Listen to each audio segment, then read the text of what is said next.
Hello everyone, welcome back to Vidyalaya. आज की इस वीडियो में प्लेन से रिलेटेड कुछ और टर्म्स की हम बात करेंगे। करेक्ट। चलिए सबसे पहले स्टार्ट करते हैं intercept form of a plane से।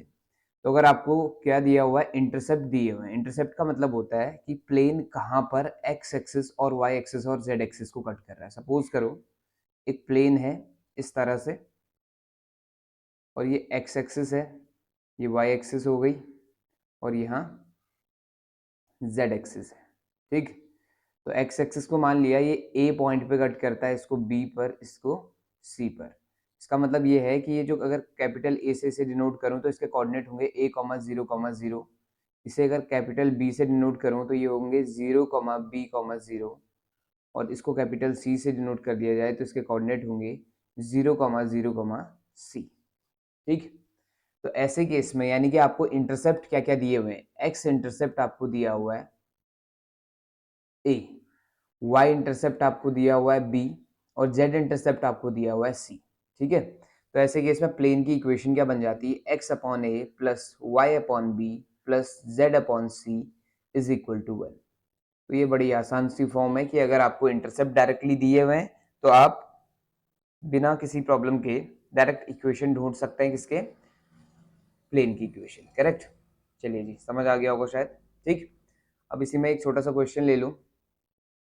तो क्वेश्चन ये हो सकता है कि आपका if 1, 2, 3 are intercepts made by a plane to respective axis, then find the equation of plane पूछेगा आपसे। तो आपको इसका मतलब है ए की वैल्यू 1 दी है, बी की वैल्यू 2 दी है, और सी की वैल्यू 3 दी है। अगर ऐसा है तो उसके बाद आप वैल्यू पुट करिए। ठीक। तो ये क्या बन जाएगा, x अपॉन ए मतलब 1 प्लस वाई अपॉन बी मतलब है 2 और z अपॉन सी मतलब है 3 इज इक्वल टू 0। इसके बाद सॉरी, 0 नहीं, 1। और इसके बाद आप क्या करेंगे, एलसीएम ले लेंगे राइट में। ठीक है।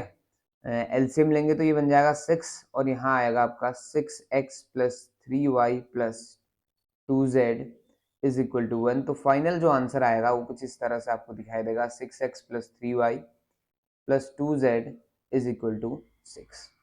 क्लियर है। ठीक। तो इस तरह से फाइंड करना है इंटरसेप्ट फॉर्म। और दूसरा यहीं से ही क्वेश्चन और बन सकता है, कहेगा कि आपका we have a given plane, find the intercept made by this plane, ठीक, टू रेस्पेक्टिव एक्सिस।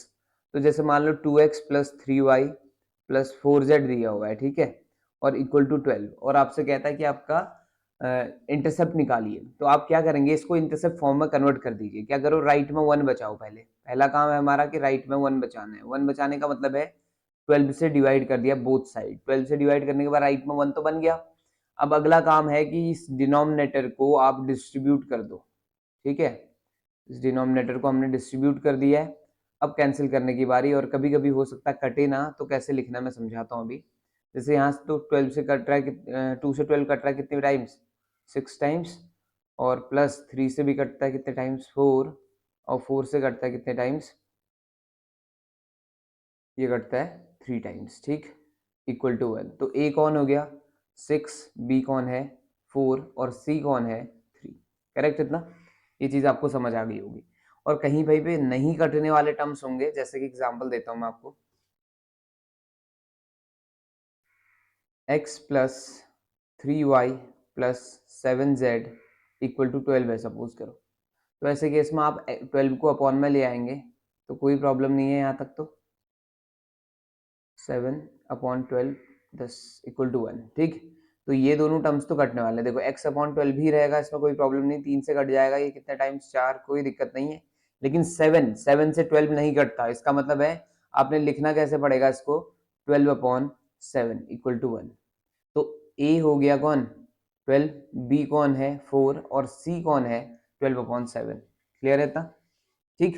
तो इस तरह से इंटरसेप्ट फाइंड करने हैं आपको, ये आपको समझ आ गया होगा। ठीक। अब कुछ और पॉइंट्स की भी बात कर लेते हैं। नॉर्मली अगर मैं बात करूं 3D में, तो 3D में थोड़ा सा इसको और क्लियर बताया जाए। ये एक्स एक्सिस हो गई, ये वाई एक्सिस है, और ऊपर ये जेड एक्सिस है। ठीक है। ध्यान से देखिएगा, ये एक्स एक्सिस, वाई एक्सिस और जेड एक्सिस। तो यहाँ प्लेन कौन है, ये जो नीचे आपको प्लेन दिखाई दे रहा है, बेसिकली ये जो प्लेन है ये एक्स वाई प्लेन है। ठीक है। या सिंपली एक्स डैश वाई ना लिख के आप एक्स वाई लिख सकते हैं। और यहाँ आप देखेंगे तो यहाँ कौन कौन इन्वॉल्व है, कौन कौन सी एक्सेस, वाई और जेड। और इसमें कौन कौन सी एक्सेस इन्वॉल्व है, जेड एक्स प्लेन है, ठीक है।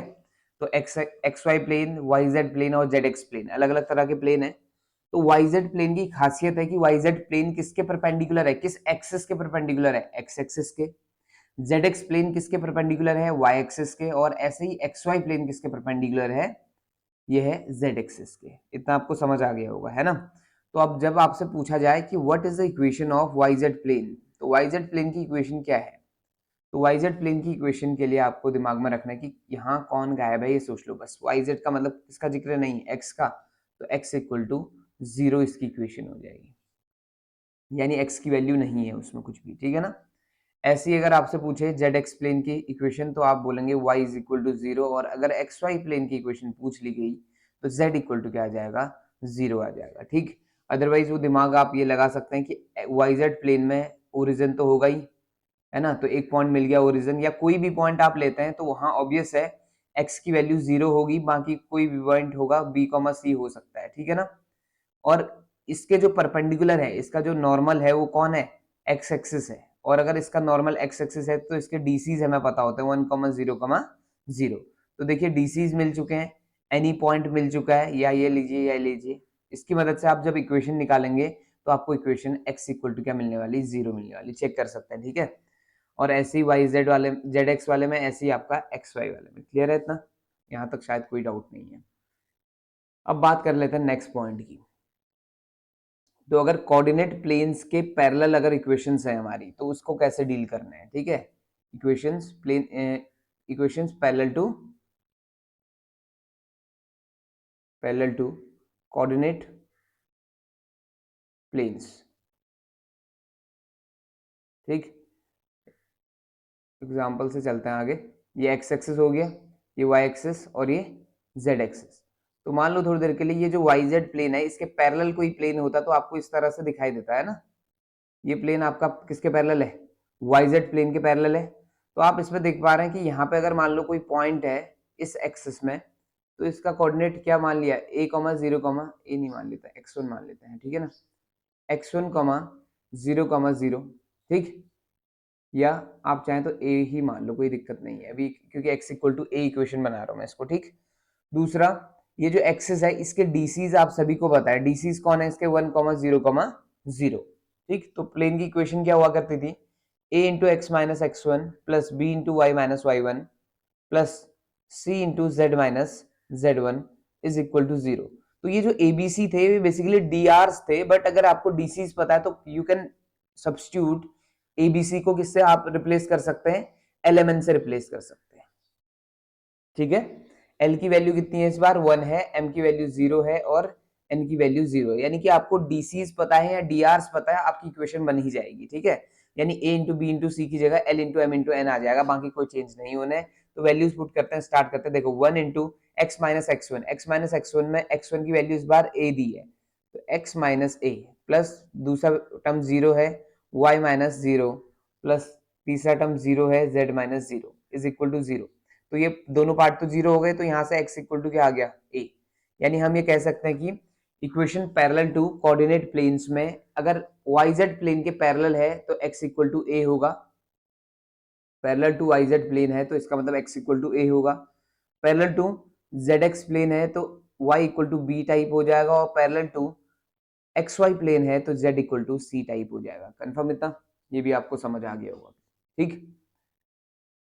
चलिए, अब इसी को, ये जो लाइन लिखी मैंने equation parallel to coordinate planes का मतलब क्या है indirectly, equation perpendicular to coordinate axis, ये सुनो, perpendicular to, equation perpendicular to coordinate axis. बात तो एक ही है, देखो अगर आपका, आप पैरेलल हैं किसके, वाईजेड प्लेन के, तो इनडायरेक्टली आप एक्स एक्सिस के तो परपेंडिकुलर हो गए ना। तो यानी कि एक्स एक्सिस के परपेंडिकुलर है चाहे वाईजेड प्लेन के पैरेलल है, दोनों केस में इक्वेशन कौन होगी, एक्स इक्वल टू ए। ऐसी अगर आपका वाई एक्सिस के आप परपेंडिकुलर हैं तो वाई इक्वल टू बी हो जाएगा, और जेड एक्सिस के अगर आप परपेंडिकुलर हैं तो जेड इक्वल टू सी हो जाएगी। तो दोनों लैंग्वेज सेम जैसी हैं, ठीक है ना। एक कहते हैं कि पैरेलल टू कोऑर्डिनेट प्लेन्स और दूसरा कहता है परपेंडिकुलर टू कोऑर्डिनेट एक्सिस, ठीक। परपेंडिकुलर टू कोऑर्डिनेट एक्सिस की मैं बात कर रहा हूं, ठीक। चलिए यहाँ तक आपको समझ आ गया होगा शायद। अब एक छोटा सा टर्म और है, plane parallel to coordinate axis, यानी कि coordinate axis, X axis, Y axis, Z axis के जब परपेंडिकुलर सॉरी पैरेलल होगा प्लेन, उस टाइम पे किस तरह से बिहेव करता है उसकी हम बात करेंगे। तो यहाँ पे ध्यान देना, अगर मान लो पैरेलल टू एक्स एक्सिस है तो इसकी इक्वेशन कुछ इस तरह से आ जाती है, B Y plus C Z plus D is equal to 0। यानी जनरल इक्वेशन ऑफ प्लेन क्या थी, आप सभी को याद होगा, मैं रेड पेन से लिख रहा हूँ थोड़ा सा वापस से याद दिलाने के लिए। देखो जनरल इक्वेशन ऑफ प्लेन क्या थी, A X plus B Y plus C Z plus D is equal to 0 हुआ करती थी। ठीक है, अगर आप पैरेलल टू एक्स एक्सिस हैं तो इसका मतलब एक्स वाला टर्म नहीं आएगा उसमें, ये जानना अब आपका काम है, क्योंकि आपको डिटेलिंग बता दी गई कि किस तरह से काम किया जा रहा है। ठीक, तो अब आप इसको चेक कर सकते हैं खुद। पैरेलल टू एक्स एक्सिस में आपकी इक्वेशन आएगी B Y plus C Z plus D is equal to 0, और पैरेलल टू वाई एक्सिस में इक्वेशन क्या आ जाएगी, वाई वाला पार्ट गायब कर दीजिए, A X plus C Z plus D is equal to 0। तो पैरेलल टू जेड एक्सिस में आपको समझ आ गया होगा कि क्या आना है। ठीक है, चलिए तो कहानी को यहाँ पे यहाँ तक हमें समझ आ गया। ठीक, अब बात कर लेते हैं कि एंगल बिटवीन टू प्लेन्स की। ठीक है, एंगल बिटवीन टू प्लेन्स,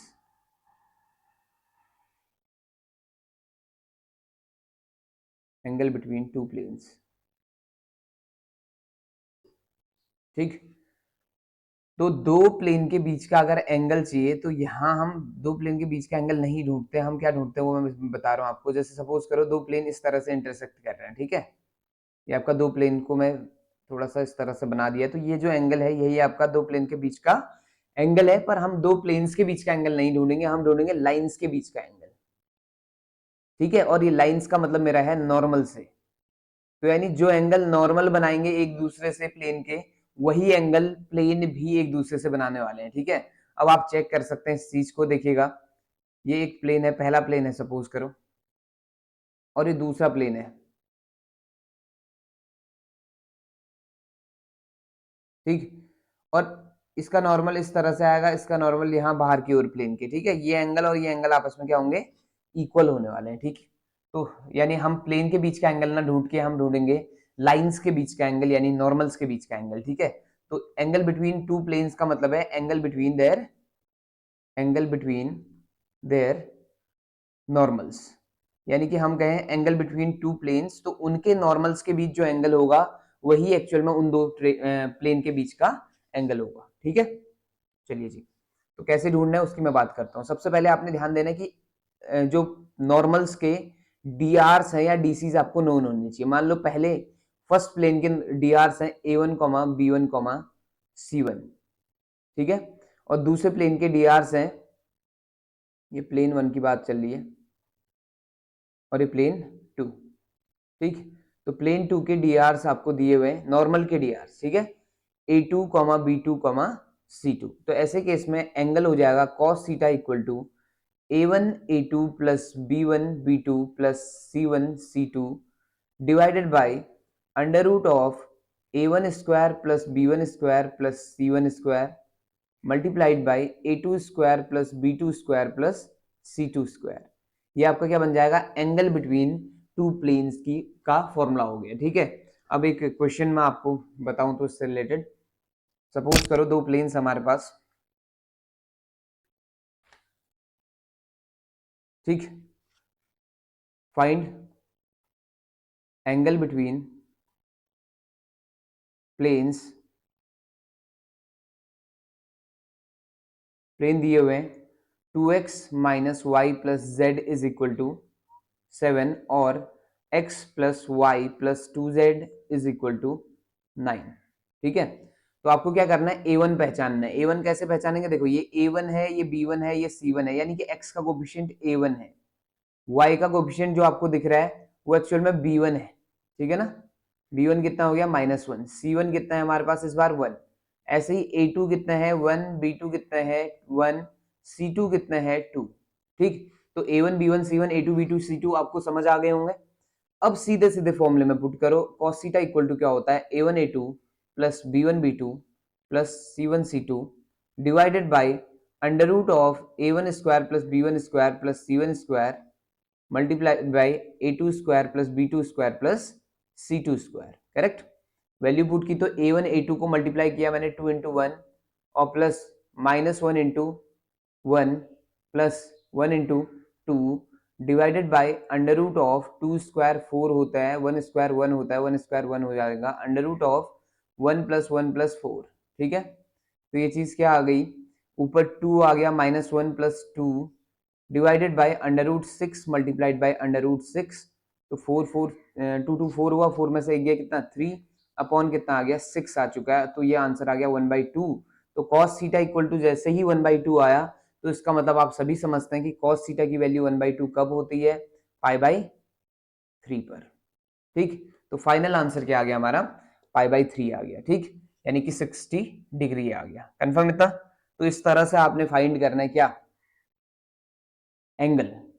ठीक है, एंगल बिटवीन टू प्लेन्स कहेगा तो आपको ज्यादा समझना, इतना सोचना नहीं है, आपको बस फोकस करना है dr किसके, नॉर्मल के पर। ठीक है ना, तो वहां से आप समझ सकते हैं कि किस तरह से आपको फाइंड करना है। क्लियर।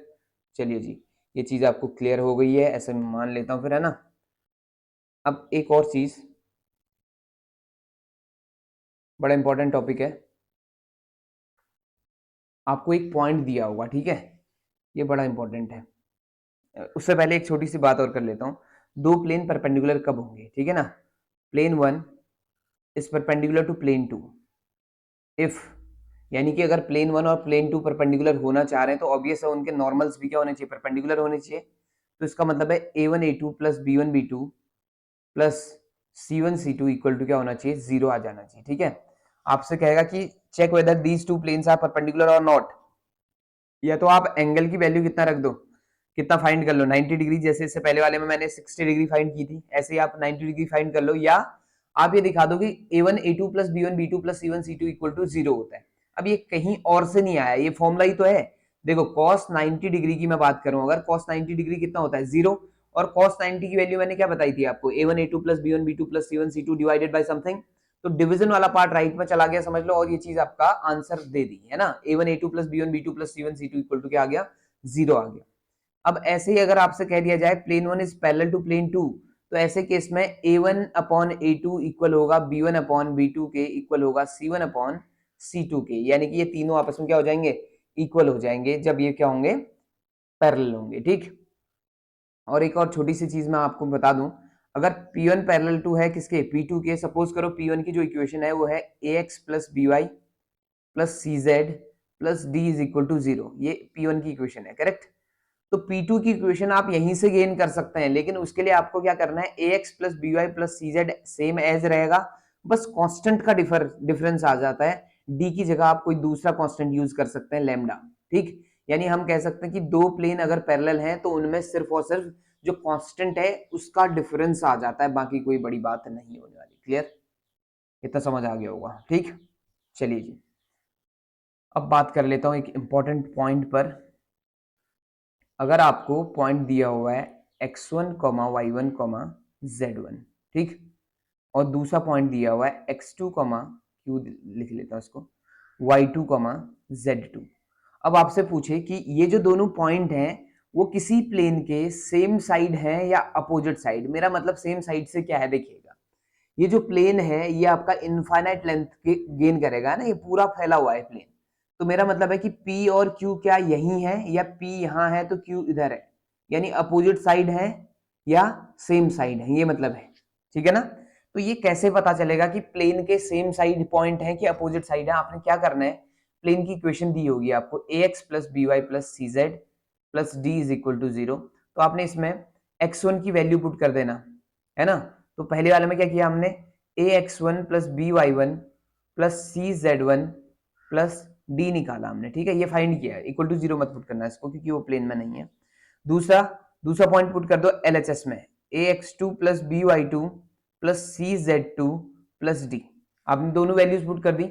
अब ये जो वैल्यू है ये कुछ तो आएगा, या तो प्लस में आएगा या माइनस में आएगा, ये भी सेम है, या तो प्लस में आएगा या माइनस में आएगा। क्लियर है, आंसर तो आएगा ना, वैल्यू आएगी, क्योंकि सारे जो डिजिट्स थी हमने रख चुके हैं, सारे के सारे वैल्यूज जो है रख चुके हैं, तो इसका मतलब ये नंबर आएगा अब, और फाइनल में जो नंबर आएगा या तो पॉजिटिव होगा या नेगेटिव होगा, ठीक है। अब ध्यान से सुनिएगा, अगर ये सेम साइड है, अगर ये सेम साइड होना चाह रहे हैं तो इसका मतलब हुआ साइन क्या होना चाहिए, सेम होना चाहिए। साइन क्या होना चाहिए, सेम होना चाहिए। और अगर ये अपोजिट साइड चाहते हैं तो अपोजिट साइड के लिए साइन भी अपोजिट होना चाहिए। क्लियर है इतना, आपको समझ आ गया होगा शायद। अपोजिट साइन है इन दोनों का, तो इसका मतलब है ये दोनों अपोजिट साइड लाई करते हैं। और अगर सेम साइन है तो इसका मतलब ये दोनों सेम साइड लाई करते हैं। सेम साइन का मतलब मेरा है या पहला प्लस है तो दूसरा भी प्लस होना चाहिए, पहला माइनस है तो दूसरा भी माइनस होना चाहिए। और अपोजिट साइन का मतलब मेरा है कि पहला प्लस तो दूसरा माइनस, और पहला माइनस तो दूसरा प्लस। क्लियर हो गया होगा शायद, ठीक है। चलिए जी आगे बढ़े। अब अगला पॉइंट है, अगली जो कहानी है बड़ी इंपॉर्टेंट है। Perpendicular distance, perpendicular distance of a point, of a point from a plane. किसी प्लेन से किसी पर्टिकुलर पॉइंट की परपेंडिकुलर डिस्टेंस कैसे निकालनी है, इसका फॉर्मूला हम पढ़ेंगे, ठीक है।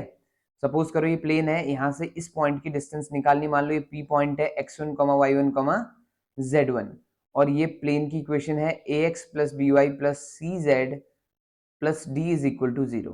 तो ऐसे केस में आपको परपेंडिकुलर डिस्टेंस कैसे निकालनी है, इसे स्मॉल p से डिनोट करते हैं। और ये कैसे निकलती है वो देख लीजिए, ax1 plus B Y one plus सी जेड वन प्लस डी, और divided by under root of A square plus B square plus C square. बड़ा ही सिंपल है ना। ये आपने इस तरह से फाइंड कर लेना है। यानी कि अगर perpendicular distance from a point to a plane ढूंढना होगा आपको हमेशा, तो यही फॉर्मूला आपने यूज करना है, इतना सा काम है हमारा, ठीक है। अब मैं समझा देता हूँ, इसका एक क्वेश्चन उठाते हैं, उससे हमें समझ आ जाए कि परपेंडिकुलर डिस्टेंस को कैसे निकालना है, ठीक है।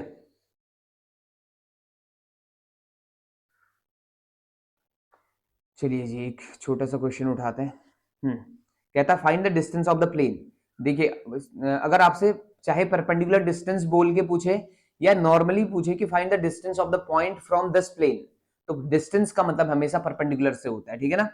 तो कहता कि पी पॉइंट दिया हुआ है आपको 2,1,-1, और प्लेन दिया हुआ है, प्लेन है x minus 2y plus 4z is equal to 9। आपसे पूछता है इसकी इक्वेशन ढूंढिए, सॉरी डिस्टेंस ढूंढनी है दिस पॉइंट की दैट प्लेन से, ठीक है। तो पहले तो इस प्लेन में इसको सही तरीके से लिखो, लेफ्ट में ले आओ, सारा मटेरियल है ना, लेफ्ट में ले आए। अब उसके बाद गेम शुरू होगा, p इज इक्वल टू क्या आ जाएगा, मेरा जो इस बार पॉइंट है वो x1 ये है, y1 ये है, z1 ये है, ठीक है।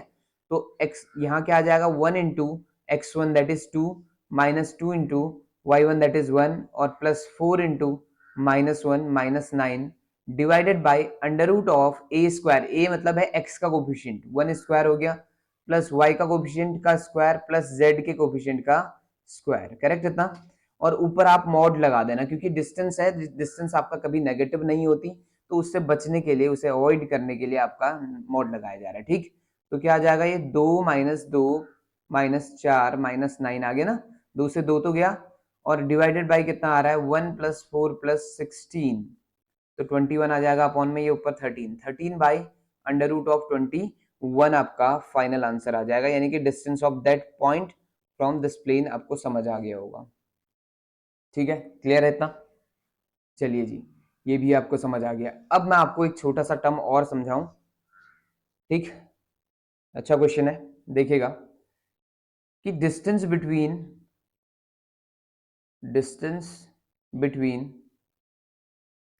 टू पैरेलल प्लेन्स,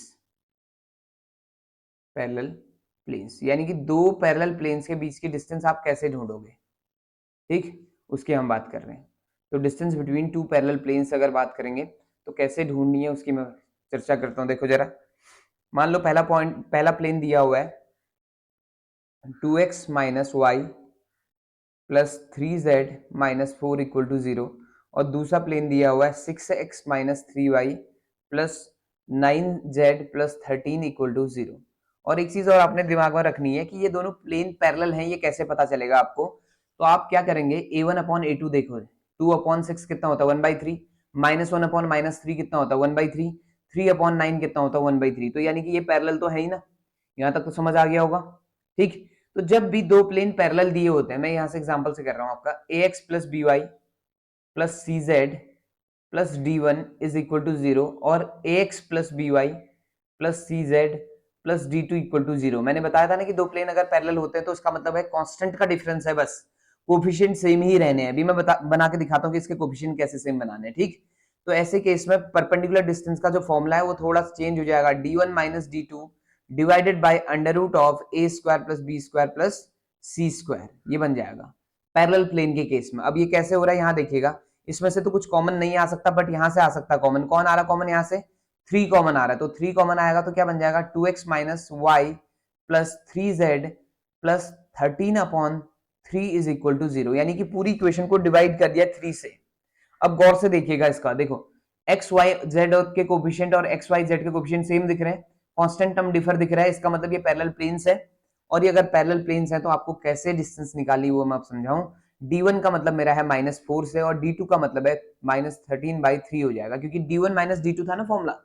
ठीक, और इस पे मॉड लगाएंगे आप, और अपॉन में क्या आ जाएगा under root of a square that is 2 square plus -1 का स्क्वायर प्लस 3 का स्क्वायर। देखिए दोनों में सेम है कोफिशिएंट। ठीक, तो ये क्या बन जाएगा माइनस, ये बना आपका -12 -13 divided by 3 divided by under root of 2 to 4 plus 1 plus 9 और मॉड। ठीक है, तो ये फाइनल आंसर आ गया 25 divided by 3 under root of 14।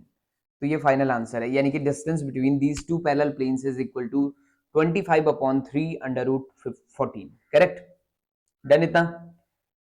चलिए ये अभी आपको समझ आ गया होगा। ठीक, नहीं आया तो प्लीज कमेंट करेंगे तो वापस से आपको थोड़ा सा स्लो डाउन होके बता दिया जाएगा। ठीक, शायद प्रॉब्लम नहीं है। अब बात कर लेते हैं अगले टॉपिक की, कि अगर आपका एक प्लेन की इक्वेशन ढूंढनी हो जो आपका पास होता है दो प्लेन के इंटरसेक्शन से, यानी कहने का मतलब ये है, ये एक प्लेन है, ये दूसरा प्लेन है।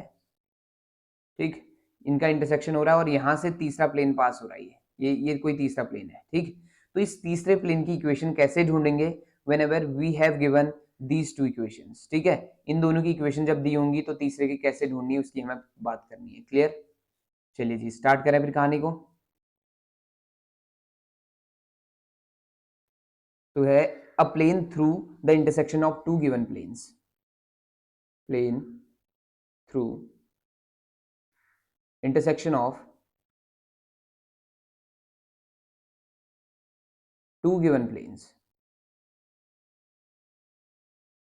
ठीक है, दो गिवन प्लेन्स के इंटरसेक्शन से कोई प्लेन की इक्वेशन, अगर कोई प्लेन अगर पास होता है तो उसकी इक्वेशन क्या होती है उसकी बात हम कर रहे हैं। ठीक, तो सपोज करो एक पहला प्लेन दिया हुआ है P equivalent to a1x plus b1y plus c1z plus d1 is equal to 0, और दूसरा दिया हुआ है Q, तो ये है a2x plus b2y plus c2z plus d2 is equal to 0। ठीक है, ये बस रिप्रेजेंटेशन है, P से हम इस पूरे को रिप्रेजेंट कर रहे हैं, Q से इस पूरे को रिप्रेजेंट कर रहे हैं, तो 3 डैश मैंने तब लगाए हुए हैं। ठीक है, और दूसरा ये समझना है कि ये बार बार बड़ा सा लिखना थोड़ा सा मुश्किल हो जाता है, तो इसलिए रिप्रेजेंटेशन की जरूरत है। तो ऐसे केस में जो प्लेन रिक्वायर्ड प्लेन की इक्वेशन क्या हो जाएगी देखिएगा, रिक्वायर्ड इक्वेशन ऑफ प्लेन, तो उसकी इक्वेशन बन जाती है P plus lambda q is equal to 0 बस। यानी कि P का मतलब क्या है a1x plus b1y plus c1z plus d1 और plus lambda times of a2x plus b2y plus c2z plus d2 is equal to क्या आ जाएगा 0। देखो अब हमें सिर्फ यहां से लैम्डा निकालना होगा, और लैम्डा निकालने के लिए हिंट देगा वो कि ये जो रिक्वायर्ड प्लेन है वो किसी पर्टिकुलर पॉइंट से पास होता है। ठीक है, फॉर एग्जाम्पल मैं आपको समझा दूं, इतना सा है देखिएगा, दो प्लेन अगर आपको दिए हुए कहता है कि एक ऐसे प्लेन की इक्वेशन बताओ जो इन दोनों के इंटरसेक्शन से पास होता है, तो आपने बोल देना है कि ये कौन बनेगा, P plus lambda q equal to 0 बनेगा, और लेमडा निकालने के लिए वो हिंट देगा। अब जैसे क्वेश्चन उठा रहा हूं वहां से आपको समझ आ जाएगा।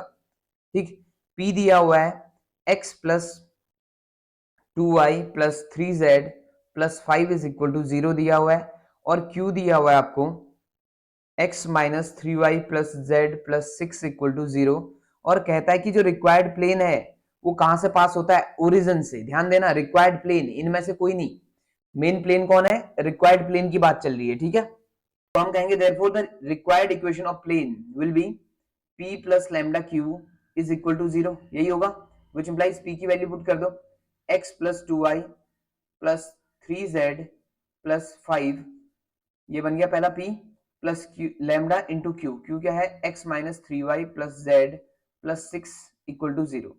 अब हमें पता है कि ये जो इक्वेशन 1 है, प्लेन 1 कहां से पास होता है, 0 0 0 से, रखो जरा इसमें 0 0 0, तो ये 0 बन जाएगा, ये 0 बन जाएगा, ये 0 बन जाएगा, ये 5 रहेगा, प्लस लैम्डा ऐसे रहा, ये क्या बन जाएगा, 0 minus 0 plus 0 plus 6 equal to क्या, 0। तो यहाँ से लैम्डा की जो वैल्यू आएगी वो आ जाएगी -5 डिवाइडेड बाई 6। लैम्डा की वैल्यू निकल चुकी।